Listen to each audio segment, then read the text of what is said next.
Hey, Baruch, how you doing today? Today I am doing great. I'm rocking my new birthday shirt. Oh Got to show yeah, everybody special surprise birthday gift. nice. Accepting the Irresistible branded. Love it. Thank you guys so much. There you go. There you Rocking it go. over my white shirt because I can't not wear a white shirt. Sure. No, I get it. I get it. Yeah. How about you? Alrighty. Yeah, today's been quite the hectic day, quite a fun day. We are Yeah. traveling. Tomorrow we have a summit that we're part of. So, doing this remotely. Mm-hmm. So that's kind of cool. That's kind of fun. And just being grateful about our second week with unexpected stuff. So Yeah. today there's more or less technical difficulties.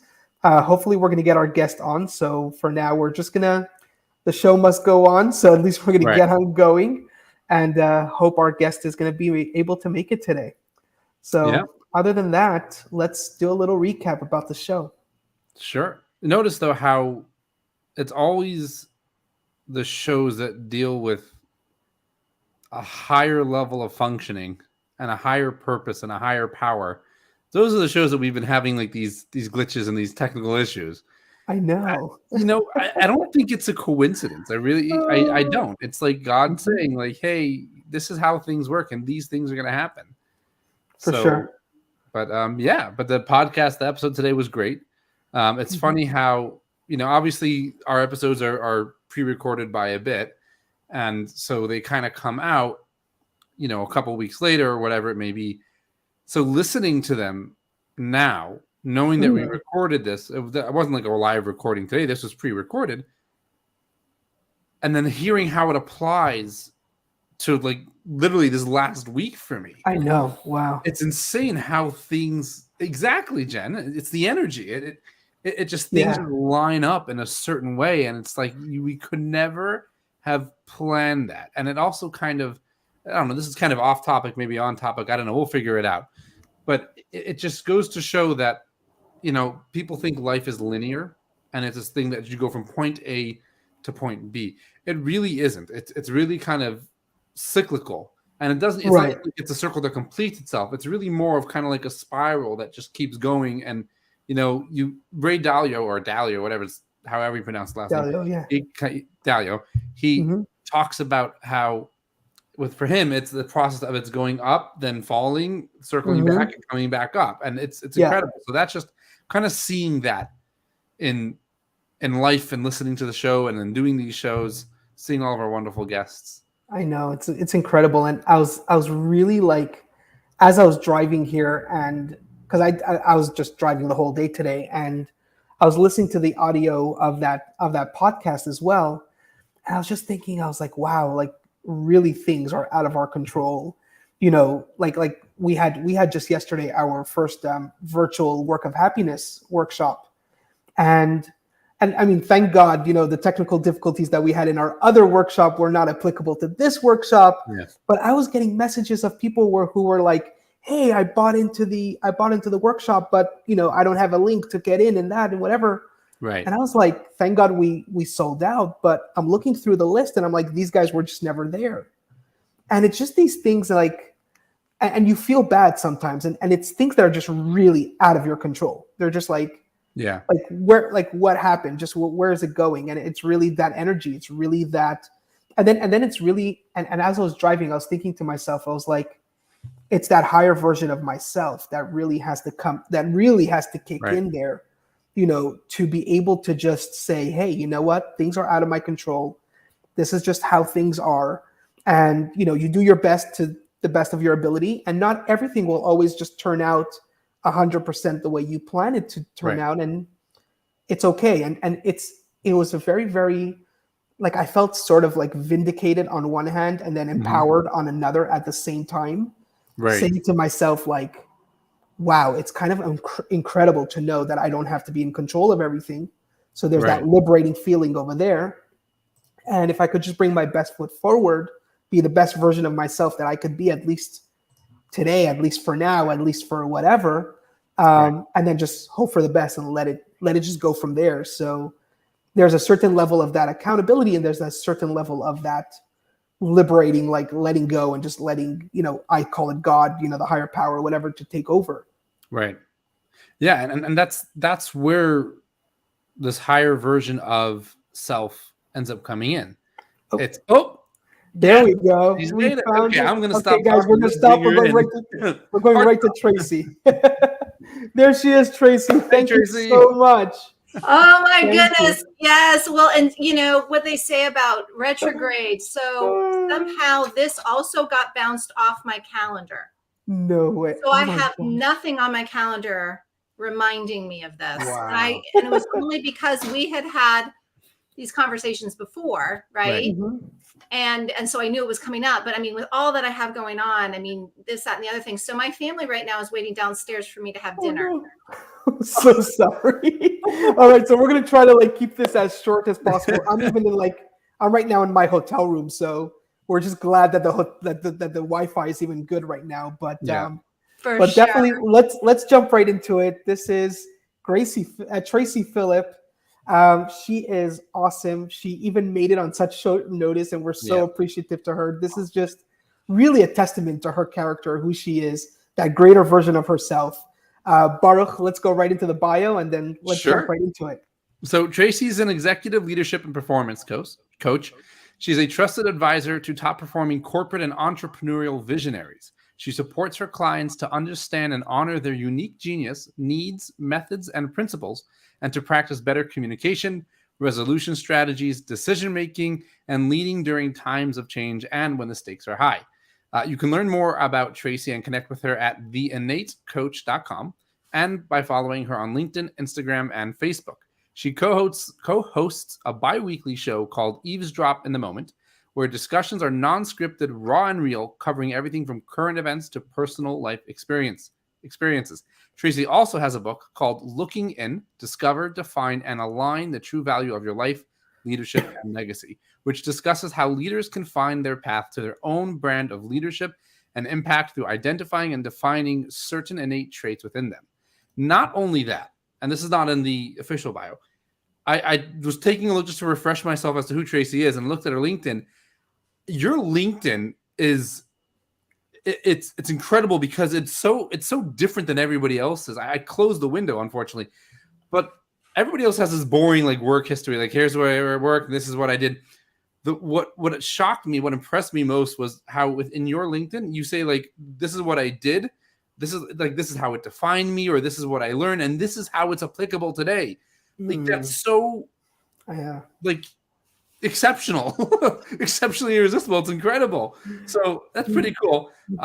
Let's hop into the show though. So Traci, first of all, thank you so much for joining us, and thank you for joining us last minute despite all the craziness. It really is. We don't take that lightly. Can you talk to us a little bit about kind of what you do now in your own words and how you got there, where you started from? Because also on your LinkedIn, it said how you started, if I remember correctly, as a French teacher and a French instructor, and then you became a director of the program. But now you're coaching high level people. So what was that journey like? How did you get from one place to the other? Well, first of all, thank you for your enthusiasm and your kind words. I really appreciate it. And I do have to give credit where credit's due, because I do believe in that. My LinkedIn, I have to give a shout out to Elena Snyder, who does marketing work. She's talk about incredibly irresistible. I mean, she's very unique. And the reason I worked with her is because she really wants to help people define themselves authentically. Wow. And especially on these platforms where you can just, blend into the woodwork pretty easily. And it's not just about shouting to get seen either. So it really is to focus on it. I saw her profile and I was like, I love this, because everybody's telling me to take the last 10, unless it's applicable for the last 10 years, take it off the bio.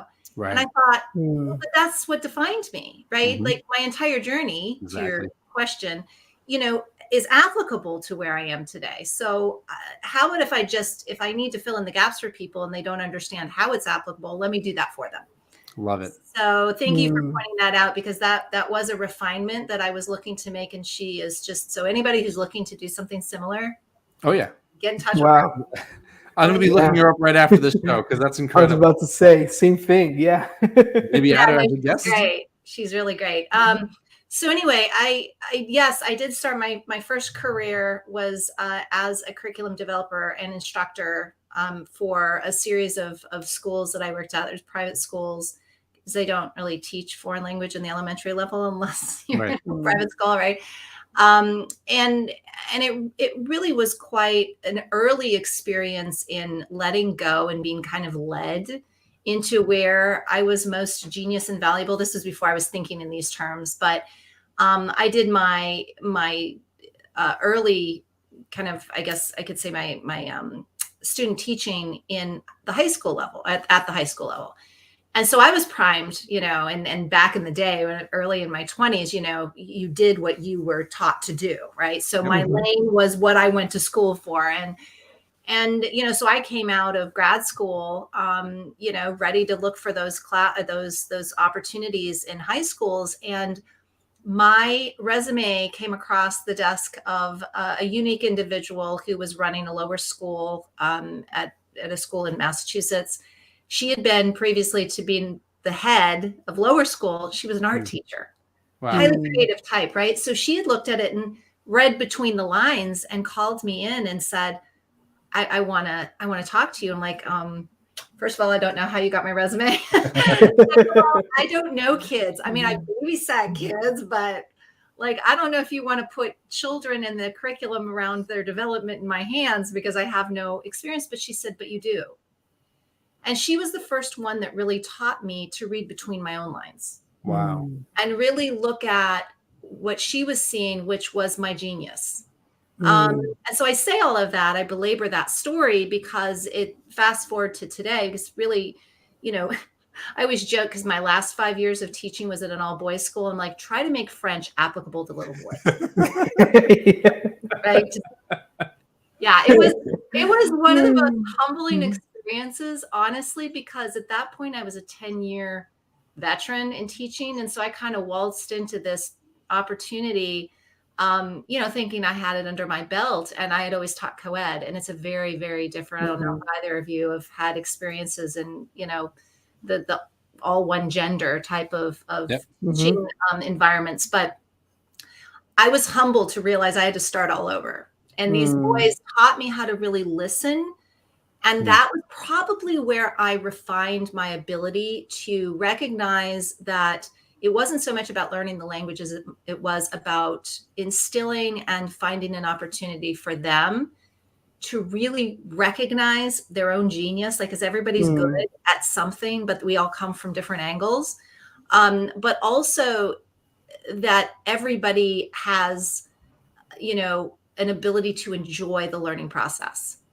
And that was really my job, is to give them the opportunity to love the process. Wow. Regardless of where they got in their development, right? Right. Sure. And that's what I do today, is I really help bring people home to their own zone, what I call zone of brilliance, because we're born with it.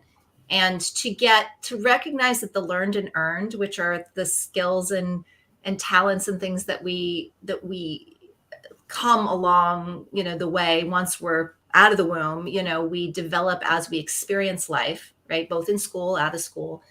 But those are really there to support what we are innately genius at, right? Not the opposite. Sure. And most people don't even know what their innate genius or superpowers are. So really helping people discover, define, and then align those to their choices, their decisions, and then the actions they take as leaders, because obviously leaders are important and influence many people. Wow. Yeah. And I mean, that's why you are the guest of this show. This topic, we're going to get into that in 1 second, and how that ties in so beautifully with your work. And I remember when I first met you through our mutual friend, Jen Russman, who's here today. She's commenting right there. She's singing your praises, which the chat's totally on fire. Yes, absolutely. And I'm so grateful to her to introduce us together. And right off the bat, I mean, when I was already getting introduced to you, and when we had our first few chats, and I was like, wow, what she does is exactly, helping people really reconnect, or actually connect to that higher version of themselves, in a sense, that greater inner genius. And I love your terminologies. I like, they blow me away every time I hear them. But I do want to relate to a certain thing that you were saying about growing up and learning languages at such a young age. And I did not like those extracurricular. Well, the French was forced upon us in school because we came from Montreal in Canada. You have to know French. But it was the other languages that I was kind of like, I was good with them, but I kind of wanted to do other things as a kid.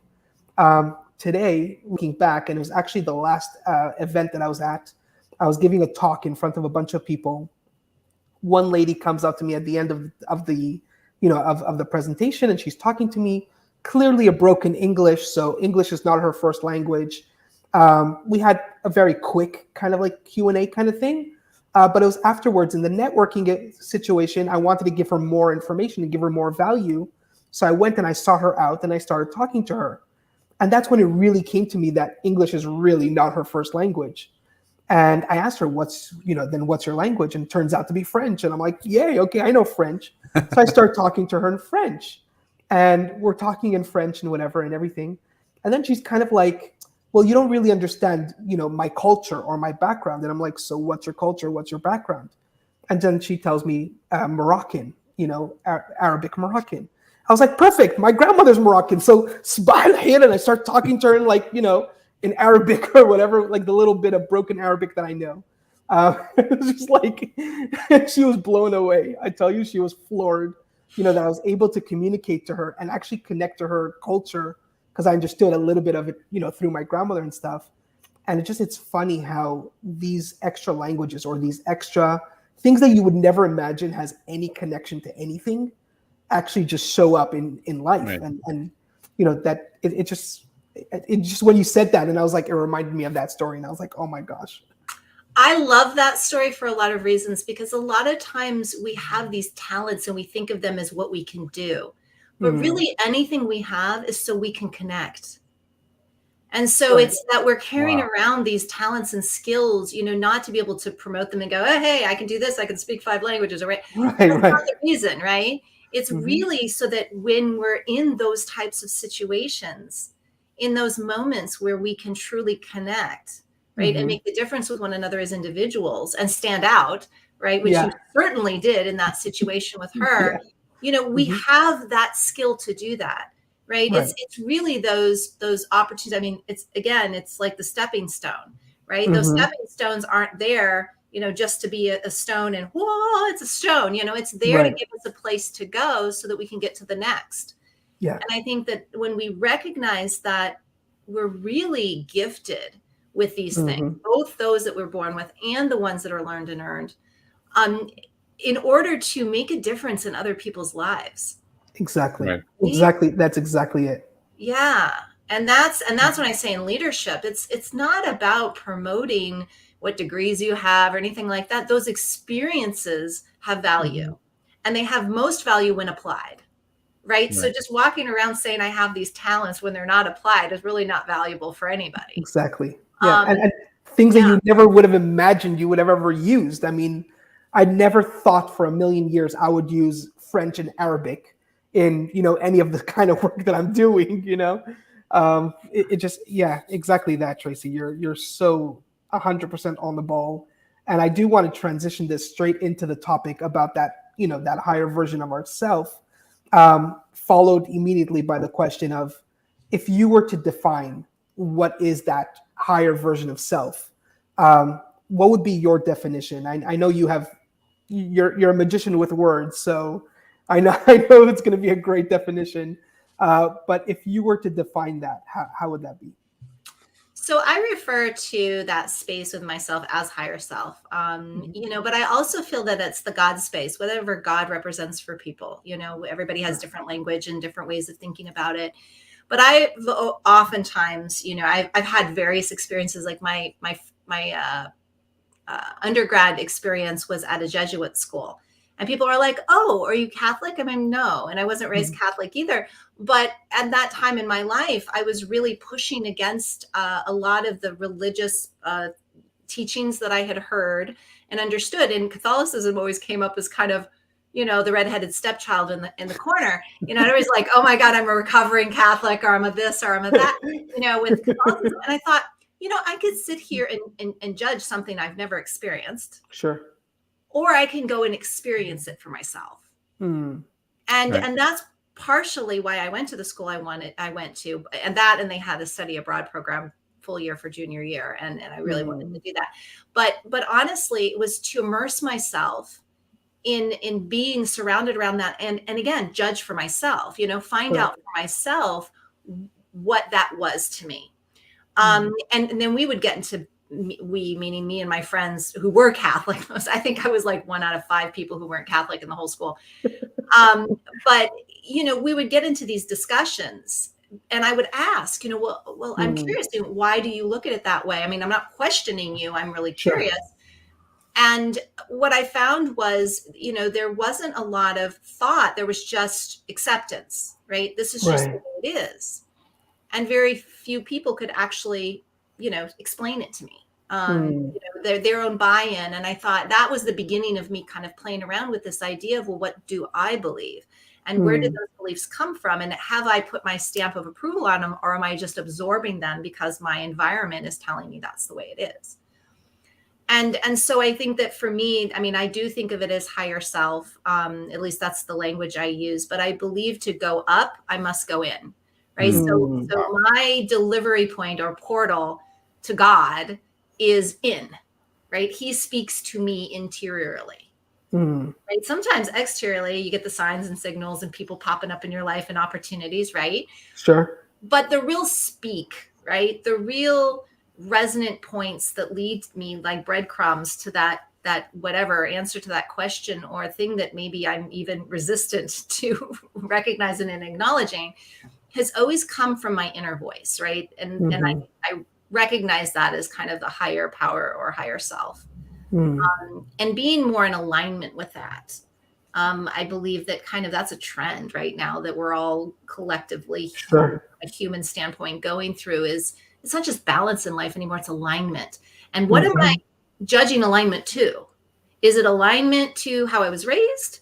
Is it alignment to, my husband's beliefs or my friend's beliefs or my parents' beliefs, or is it alignment to something else? And if that's the case, what is that else, right? That I'm trying to align to? And many of us have not been conditioned to be, have not been in a conditioned environment that's raised us to think, first of all, and ask those questions.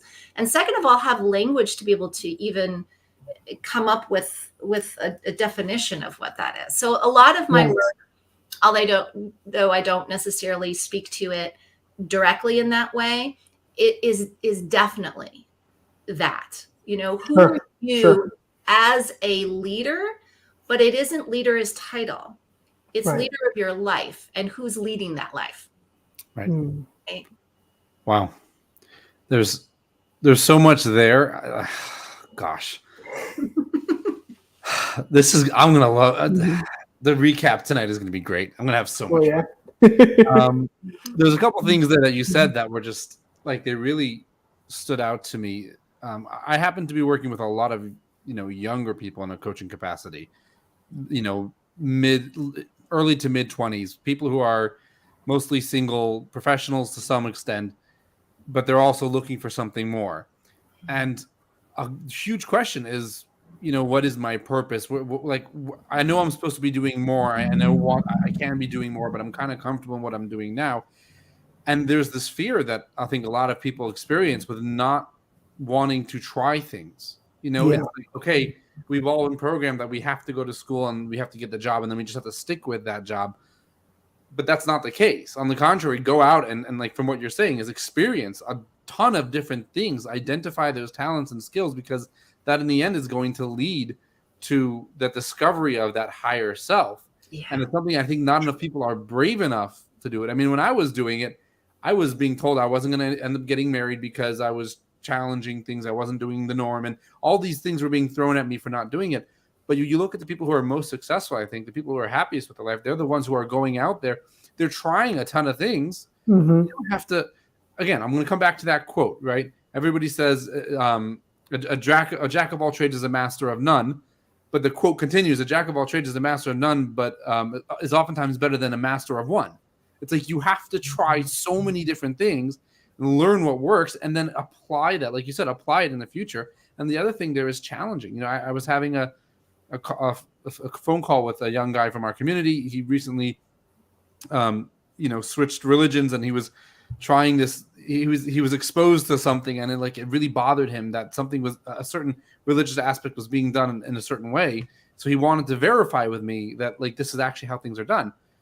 And I said yes and no. So I'm glad you're challenging it, because most people, and it's not just with religion, just in life, we don't challenge what we've been taught. We don't challenge, okay, I'm going to do this because this is how I grew up. And no, challenge it, understand it, make sure you really get why you're doing what you're doing, why you're making those decisions, why you have those beliefs, those values. Because by challenging it, you're going to learn more about yourself, and you're going to, like you said, become more aligned. And it's going to be truer, I think, in a way. It's going to be more real than those who are just kind of doing it. So, again, thank you for sharing that, because that was... Yeah. And just with your permission, I want to add one more thing onto what Barak was saying. And then, Traci, I want to hear your thoughts about it. What Barak was saying about that individual who was challenging, let's say, a certain religious aspect and just verifying, is this the way how it's done kind of thing? Right. I want to actually share about that. I had an experience where I was in a similar situation, and more in a business capacity. And I saw something, and it just seemed a little bit off. And I walked up to the individual and I asked, did I interpret this situation correctly? And I was more or less challenging it, but it was more also kind of I mean, my ability to challenge allowed me to question, is this considered the norm, or is this considered to be whatever? It turned out that I completely misunderstood the situation. That individual had an opportunity to explain themselves. And then once they explained themselves, oh yeah, it made perfect sense. And that person later on came back to me and appreciated the fact that I, quote unquote, challenged, this thing. And he said, it could have easily gone out of proportion. And how many times do we see this, even in our society? Sometimes that misunderstanding and that assumption, whatever, and we let our brains just escape us. And we could have just avoided all of that by simply verifying, is this what you meant? Is this what you said? Or did I interpret this correctly? Could I be wrong? Could I, So I love that. I do too. And the way I look at questioning is curiosity. Right? Mm-hmm. We can get back to that inherent natural state of curiosity that we come into the world with, because, it's so interesting that we're not meant to lose it. It's really in our conditioning that we do. Yeah. Right.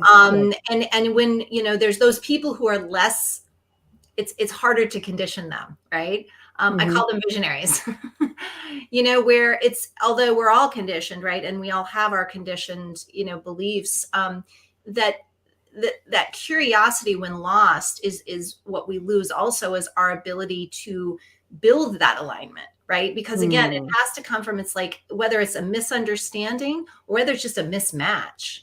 Right. We won't know unless we get curious and we lean into that. And so a lot of the practices about neutrality and not taking things personally, and being able to say, if somebody's challenging, it's not a personal affront or attack. And even if maybe it is, we don't have to take it that way, right? Because we give the meaning. The other person who's coming and saying whatever they're saying is not giving the meaning I'm giving to what they're doing. I'm giving that meaning, right? So we have control over the meaning we give to a scenario. So instead of giving it a meaning of, oh my gosh, I'm under attack, we could give it a meaning of, oh my gosh, this is really interesting that this person is coming across this way. I'm curious. I'm going to lean in and ask some questions. And try to figure this out, so I know where I stand and how to align myself. Right. I think that's happening more and more because of the nature of the world in which we live right now. The last 2 or some years have really kind of put this squeeze on us in a variety of marvelous ways. One, it's had us more introspective, right? If people have chosen to take that time to do that, but also two, that alignment piece with that introspection. It's do I want to do things the way I used to? Do I want to jump back on that hamster wheel? Is what I was doing for a living what I really, truly am being called to do? Is this relationship what I truly want? Is this environment what I truly want? And it's making us curious, because as soon as we ask the questions, we need to go to look for the answers. Right? I mean, I Yeah. always feel that one of the best, and you both said it, one of the best ways to find the answers that are right for us is to ask those questions. But when we're not asking questions, we're not seeking answers. When I was doing my student teaching, I had taken over a level 4 class because they were in with a level 3 and they were kind of bored silly. And so I said to the teacher who I was working under, hey, can I work with them? I would really love to sink my teeth into this. And they were a pretty, sovereign group of kids. They were pretty bright and everything. So I thought I can't mess them up too much as a student teacher. But what was really great is they were craving more. And they kept saying, what can we do? Right. Bring our language, because we love it, to the next level. And so I said, you know what I think? And this was just literally gut instinct, which I always say visionaries are number one place from which they draw information is their gut instincts. Sure. But, is how about if you guys start teaching classes instead of me giving you the stereotypical test, right? Every 3 weeks or whatever it is, why don't I have you teaching lessons? Right? And having them, the number of questions that we're being asked, it's no longer is this going to be on the test? Do we need to learn this? Is this important? Not asking me to basically deliver their education to them, but then saying, what do I need to, what do I need to know in order to better understand this? And what was really great is once they got the tools to tap into the knowing, then what they did with it was, they each taught differently. We know that in order to teach something, you really have to understand it. And for them to understand, they had to ask those questions, right? That would lead them to the answers that they sought. So a lot of those early years, even before I became, a teacher of my own classroom, I learned so much just from watching how people do things and sitting back as the visionary I am and going, something's missing. Right. It's like the artist with the canvas. It's just like, oh, okay, I got this, but something's missing. What is that? And then what is my intuition telling me, or what is my higher power telling me, or what, I'm getting a hit coming from somewhere other than my conditioned cranium. Right. And let's follow that and see what happens, right? But we can't be too afraid to do that, too afraid to, break the rule. I'm going to say break the rules. I don't the federal ones or anything. Like I'm people to go against the system in that way. But, is really test that for yourself, because otherwise you don't really have buy-in. And if you don't have buy-in in your own life, you're not really living it. Right. Someone else is. Right. Right. Yeah. We're actually in a period of time right now, in the Jewish faith, we're between Passover and something called Shavuot. And Shavuot is the time when we received the Torah, actually. And in this period of time, we count these days. And typically there are 50 days that we count. And there are 15 attributes, according to mystical teaching, there are 15 attributes of character refinement. So part of this character refinement is digging deep into ourselves, is digging deep into discovery and stuff like that. And there was a book written called The Ethics of Our Fathers. It's a portion of the Talmud, actually.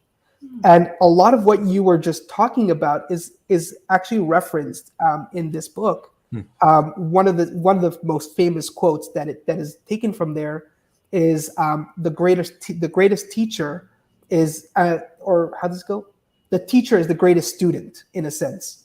So the one who needs to teach actually needs to really understand the topic really well. So they are the greatest student because they're learning it in order to teach it, So the whole purpose of learning anything is really, if we go into it with the mindset of teaching it to somebody else, so we really take on and we hold on to this education, and I really appreciated when you said that, and just like popped into my mind, like just also because we're reading it right now, so it's still fresh in my mind right now. But where you said that, it really aligned. I love that. Well, and learning for me is a verb, right? It's not, a destination where it's like, oh, I'm learning this to have the knowledge. Right. It's really more about the process of learning. And I think that when we can become really stellar learners, right, students, Right. There's something that we're opening ourselves up to. And again, we have to remain curious in order to be great learners, So I think that curiosity factor is really a big part of it, because it's always having us ask, higher level, hopefully higher level questions. And I know in my personal life, I was, constantly asked, when is it going to be enough? Like, in other words, when are you going to stop asking why, or when are you going to stop, Right. but also when is it going to be enough? And, and I often felt that depending on who was asking and kind of their demeanor, what I think they meant, is that, well, it's not that it isn't good enough, or the information being told to me isn't enough. It's that there's always something more, it's like the peeling of the onion. And I think that oftentimes, I know visionaries struggle with this. It's like, because, it's always the next. That oftentimes I think there can be that misunderstanding that it's not enough. And like, when are you just going to be happy with what you have, or what? And it's never a question of that. It's always a question of, oh my gosh, this is so exciting. I want to know more about it. Right. I want to know, and I want to know how to work with it. And of course, through working with it and understanding it, something else comes in. So it's that constant funnel of being open to what's meant to meet us next. And so many people, because we have been conditioned to that, but if you don't have this credential, you can't get through that door. Right. You don't have this experience, you don't belong there. Or whatever that is, or if you don't have this understanding, you have no right to have an opinion or have something to say. That's fear has been conditioned into us, right? We've been enculturated with that. It is not a natural trait. It's not a natural way of being for us as humans. And I think that's the biggest thing I have to teach people, is giving them the permission to ask the questions, say the things. I mean, obviously, effective communication is huge in leadership. So there's a lot about that. You were talking about assumptions. The top 3 things I talk about in most ineffective approaches to leadership is having an agenda and an assumption when you go into an engagement. Wow. Right? So true. Yeah. You answered a question that I was going to ask, which was, I don't remember the question anymore because you answered it. The question's out of my mind, which is totally fine. I forgot. Anyway, I guess I was also going to ask, with talking about, I mean, we kind of already spoke about how to align with our higher self, which is essentially just, it's a lot of questioning. Is for, and if you feel like you already answered this, then just say you already answered it, because again, I'm still processing. I'm on a time delay with my processing power right now. But what steps can an individual, whether they are a young individual just getting started in the professional world, or whether there's somebody who's already been in it for a while and they're looking to transition, or, I mean, we've already said that higher version of self is this understanding that you're never quite there. Like, there's always the next level that you're going to get to. So if that's the case, how does one figure out what their alignment needs to be, or what's missing? And, because again, it's you can ask questions. Like, I ask myself questions all the time, but even on a personal level, I have a title as a rabbi. I've got the title of an educator. I've got so many titles and so many things that I've done and the experiences that I've had, and I've had positive and negative, relationships with those titles or roles or whatever. And it wasn't until this week where I was sitting in a session with one of my counselors, and he really challenged me on a lot of my thought process, that I realized all those things I was running away from is exactly what I need to be running towards and utilize. Right. So I couldn't really get there on my own. So there's definitely a need for somebody else to be in the picture of helping us get in alignment. But what steps can an individual take, or what questions can they ask themselves, or what steps to get in alignment with their higher self? And then again, we can tie that into, getting in alignment with their higher purpose. Oh, I'm sorry, just a quick question. I'm so sorry, Tracy. I'm doing this the second time, but I had the exact same question as Baruch, by the way. So, twofold. Because I totally agree with you when you said earlier that, especially now with the whole pandemic and like recently, people are really trying to find that alignment, and I'm finding it from my clients. They're all asking me about alignment. I'm hearing that so much. And the moment you said that, I actually rewrote my thingies here, because I had a two-part question. Earlier, you were talking about, alignment with that higher power, and Baruch just brought up that alignment with that purpose. I see them as somewhat almost the same. Right. But I do want to kind of just break it apart, and I want to hear what you have to say about that. So let's like focus in on, let's go on alignment of higher power first, and then we're going to go in alignment of purpose. But I was reading a book just this weekend about, one of the things was giving an example of different animals in the animal kingdom and how they just simply know their purpose. They simply know what they need to do out of gut instinct, like you said, that gut, feeling.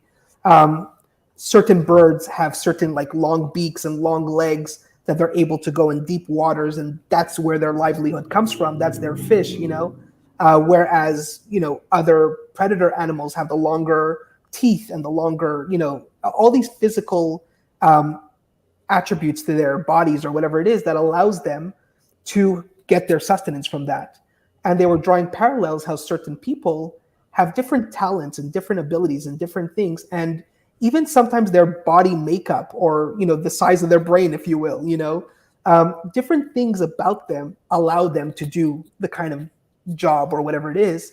And I was really talking about that alignment, how our higher power or whatever energy drove us into this direction to do that. So it's really tying into his to Baruch's question, and I just thought that if we put this both into a package deal for you, I feel it's going to give some richness to your answer. So let's go first with the higher version, with the higher power, aligning with that higher power.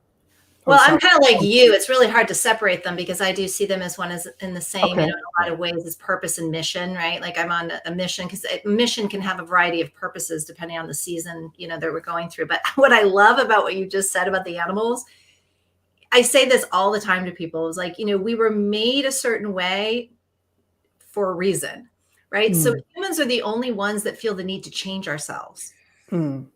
Right. So people are constantly like, oh, my nose is too big, my hair's, like not right. And, like we do all these things to change ourselves when really we were born in the exact way we were meant for the work that we came to do, the purpose and mission we're on. And yet we don't want to accept ourselves as is because we're following a norm. I mean, again, the animal kingdom doesn't do that. The cheetah's not sitting there looking up and down, looking the rhino up and down going, well, how come I didn't get a horn in the middle of my head? Like it's not like maybe I can get that surgically put in, and will it look real and realistic? Right. I mean, we really spend so much time looking at what we're supposed to be like instead of really capitalizing on what we have. And I do believe that when it comes to relevancy of even what's coming up in us, people say oftentimes, God, I'm having these emotions that just, I can't figure out where they're coming from. Like everything's relevant.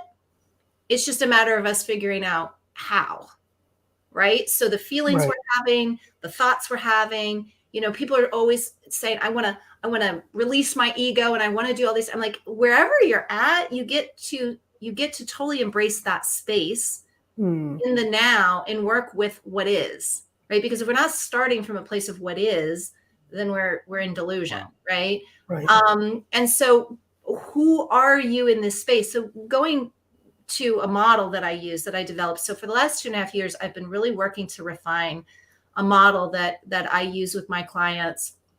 And it's based on the 3 brain work that they've done in neuroscience, right? So neuroscience has found that we have 3 brains, right? We have these collections of cellular structures that mimic one another in our heads, our hearts, and in our guts, right? And that they not only mimic one another, but they communicate.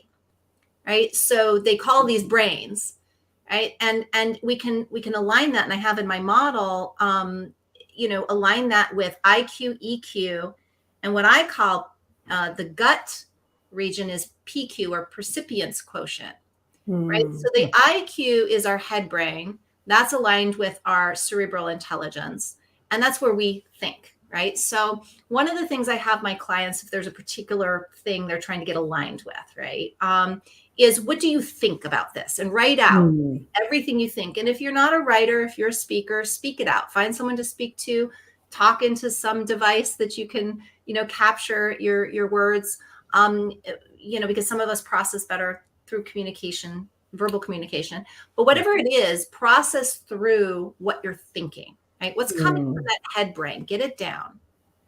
And then, give yourself a step away, do some, there's different exercises that I walk people through to kind of erase, what they've just been doing and in order to go into the next brain space, right? So that they're not in the thinking mode anymore. It's funny. A lot of times people are like, what are you feeling? Like, well, I think I feel like you're thinking, right? Yeah. You get into the feeling space, not the thinking what you're feeling.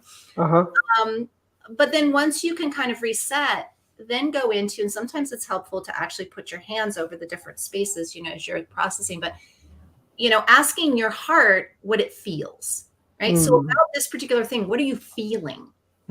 Right. And a lot of times when we're feeling, when we're trying to put it into words, it's processing through this brain, right? Because the language comes from here.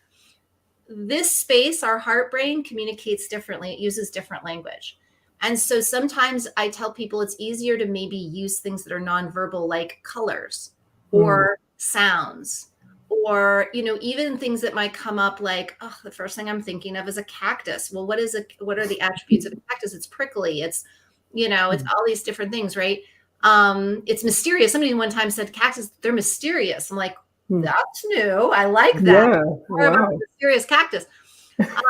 But just what represents what you're feeling. But that's the key.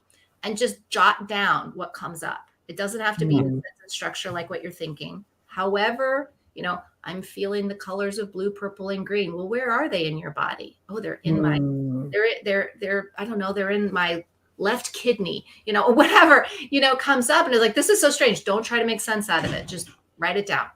Wow. And then we kind of reset and we go into the gut, right? And the gut senses, right? So what am I sensing about this? Now that's probably the most challenging. And what I think is interesting is, with this design, we've even seen the development of for God's age, we've been talking about IQ, right? It's been reigning supreme as CEO for the longest time. But more recently, you hear a lot of people talking about EQ, right? Especially in leadership areas. Like we need to develop that. There's still one coming, people. Right. It doesn't stop. Hi, Tracy. We still have gut, to come. But it's getting people to really, this. It's interesting because gut speaks so differently than the head and heart. Right. Sensory perception is in an instant. So it comes in differently too. Sometimes when we sit, it can be so quiet and so fast we miss it. Right? And most human beings, even if you're very sensitive, even if you're empathic, have so come to be conditioned to override their instincts because of everything we've been taught in the world as we've been taught it, right? Override those instincts. And only usually when we're in critical situations do we listen, because it's between life and death at that point. Right. And we want to continue to exist. Right. So we'll override our heads in those cases. But normally, because this has gotten so much attention and support, we will go here first. And so oftentimes it's just helping people to develop. We actually do have information coming from different parts of our bodies. It comes differently, right? We process it differently and we utilize it differently. Right. And I always believe that any way to tap into something starts with awareness. Right. So first of all, just what I'm saying right now may be brand new to people who are listening. They're like, what is this? So that's that first seed of awareness. But the more we look into it, and that's partially why I spend so much time with my clients, teaching them how to do this. Right. How do we, come to understand, is that head? Is that heart? Is that gut? What is this information? Where is it coming from? And is one supposed to override the others? Like, is this still the ultimate decision maker? Do I need to funnel everything up, or do I need to funnel everything down, or where do I? And my answer is always, at best, it's our own acknowledgement and integration of where we're getting information from all three brains. Because when we practice that, especially intentionally, we do start to align these things. And if we look at let's say, the problems that we have in our bodies lately, think about the top issues other than cancer, because cancer can be anywhere in the body. Sure. The top issues that we have right now, mental illness and Alzheimer's, right? People losing their memory, like literally not being able to operate from this space anymore. I believe when we stop operating from a certain space, it's because we're supposed to be developing other spaces. I don't want to have to lose this to develop these personally, right? We've been so pushing down our hearts and guts and putting so much pressure on the head brain to do all of the work. So true. That we literally start to lose the capacity to use that anymore. Right? So for health alone, but also heart problems. And I just read something on LinkedIn the other day. It was like a 40-some-year-old woman who had a heart attack, and gut problems, right? Digestive problems, Crohn's an all-time high in young kids. I mean, we start to look at the actual health conditions and the problems we're having, and they're directly aligned with where we have either been allowing ourselves to access too much an area or not enough. Right? Wow. So that's the model I work with. Love it. That question of tapping in, because it's something that we can actually measure. As much as people go, well, how do you measure that? Well, you measure it in a lot of ways. You measure it, and first of all, how's your life? Is your health, how is your health improving? Are your relationships improving? Are your opportunities improving? As we do this work, that's measurement alone. But also too, we have a place we can actually, like label and say, oh, this is something I can go to. This is a tool. This is a process.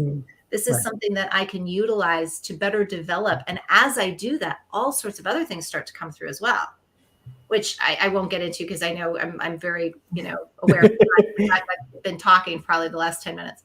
You're incredible. To answer your question, that's what I use. That's one of the tools. Awesome. Thank you. There were definitely two answers. Like you were right. You really combined that higher power and higher purpose together, which is absolutely incredible. What I do want to do before we end the show is invite our audience, as we always do, to the Clubhouse that we have on Thursday night at 7 p.m. This is to extend this discussion further and to give more value to the audience, because Baruch and I, we spoke this morning already, or we released what we have spoken this morning. Traci is here and she's just blowing our minds. I mean, the chat is like exploding. Oh yeah. It's really incredible. And I'm blown away by everything you're saying. And it's really aligned with a lot of stuff that I was working on and that we were doing. And a lot of our chats is always aligned. So that works out. But now is really the opportunity for the audience to come in and give us their perspective, give us their inputs. We want to hear their voices. So we opened up this roundtable on Clubhouse, very unique Clubhouse. Everybody gets a chance to speak.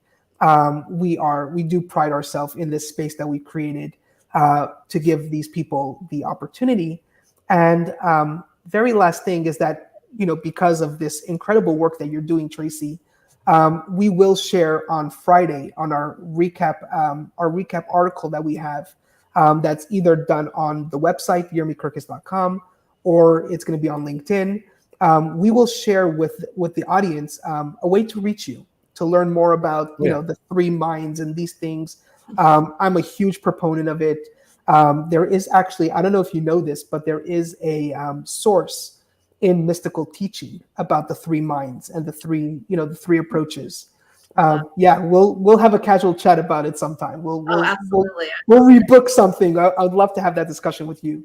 Because as you're talking and my mind is blowing, I'm like, this Traci is really awesome, more than I expected, because I'm a huge fan of the three minds. It's really a big thing.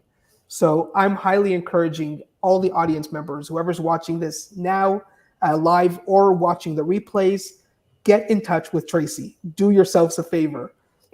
If you're now on LinkedIn, go find her, get in touch with her. If not, it's going to be in the recaps.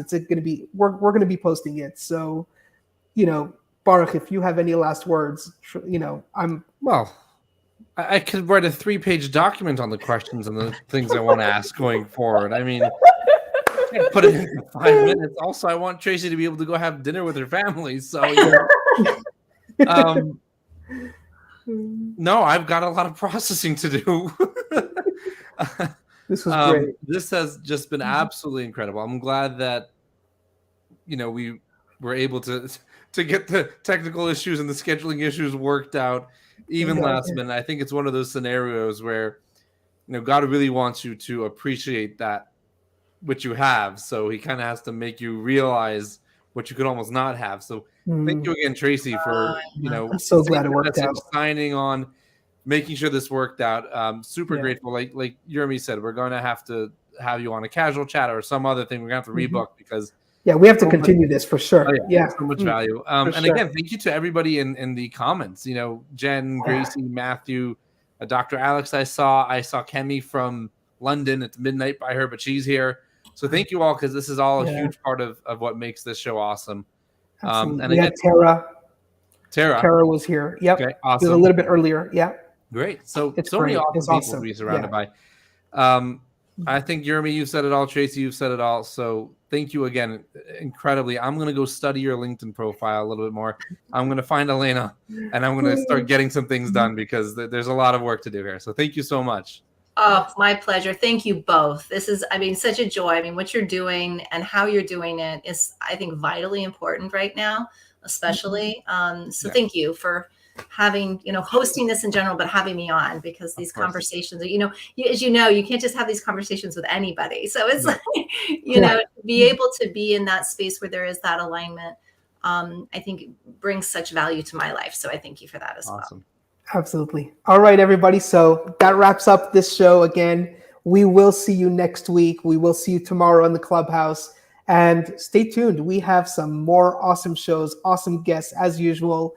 Again, thank you, Barth. Thank you, Traci. Thank you, everybody who showed up. And we will see you again next week, right here, same time, same place. Hopefully no more technical difficulties if the higher power allows us and aligns with us. So we're all good, and see you all next week. Bye-bye. Have a great night.